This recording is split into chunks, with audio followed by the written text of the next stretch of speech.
तो बसतो, तो फसतो, तरी गालातच हसतो.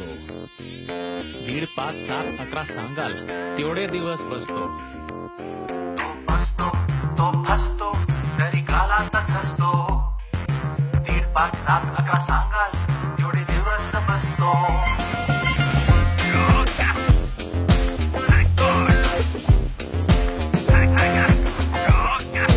थँक गॉड बाप्पा आपल्यासारखा नसतो. आपल्यासारखा असता तर काय म्हणाला असता? नैवेद्य दाखवल्यावर आजकाल 21 मोदकाने काय होते साहेब असं म्हणाला असता. नवस पूर्ण न झालेल्या भक्ताला तुम्ही नवसाच्या लाईनमध्ये नव्हता ना मॅडम असं म्हणाला असता. अंधेरीवरून आलेल्या भक्ताला लालबागचा बाप्पा हे अंधेरीचा मॅटर आहे, अंधेरीच्या बाप्पाला कॉन्टॅक्ट करा असं म्हणाला असता. नाही, त्याचा आशीर्वाद सगळ्यांवर सारखाच परसतो.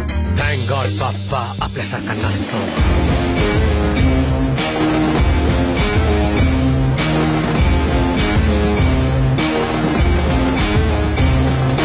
त्याच्या नावाखाली आम्ही धंदा थाटलाय. एक असलं तरी त्याला मंडळांमध्ये वाटलाय.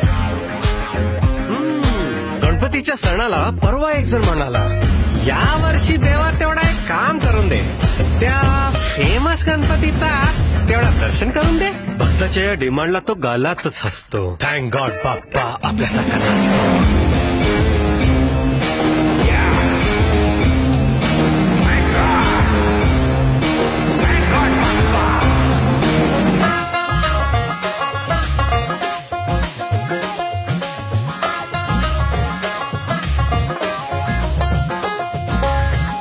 आशीर्वादाचं त्याने पॅकेज दिलं असतं.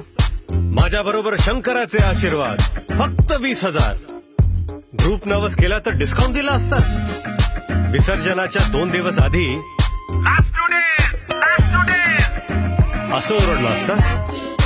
नाही नाही नाही, भक्तीच्या धंद्यात त्याला इंटरेस्ट नसतो. थँक गॉड बाप्पा आपल्यासारखा नसतो. त्याची उंची पोटात मोजणारे, भक्ती सोडून शक्ती दाखवणारे. जो आपल्याला वाचवत आलाय त्याला आपल्यापासून वाचवा. नाक्या नाक्यावर बसवता तसा एक क्षण हृदयात बसवा. एक क्षण कशाला हो, 1.5, 5, 11 सांगा तेवढे दिवस बसतो. थँक गॉड बाप्पा आपल्यासारखा नसतो. विसर्जनाच्या दुसऱ्या दिवशी काय नजारा असतो. 1.5 कोटी डोकीच्या पायावर टेकली, तो पाय कुठेतरी असतो. तेवढेच आशीर्वाद देणारा हात कुठेतरी असतो. एवढ्या लोकांना एकत्र आणणारा बाप्पा स्वतः मात्र चौपाटीवर विखुरलेला असतो. तरीही तो हसतो, तो फसतो. पुढच्या वर्षी आनंदाने आपल्या घरी बसतो. त्याचा आशीर्वाद पुन्हा आपल्यावर बरसतो. थँक गॉड बाप्पा, थँक गॉड बाप्पा, थँक गॉड बाप्पा आपल्यासारखा नसतो. तो फसतो तरी गालातच असतो. तुमच्या आनंदातच त्याला इंटरेस्ट असतो. 1.5, 11 सांगाल तेवढे दिवस बसतो.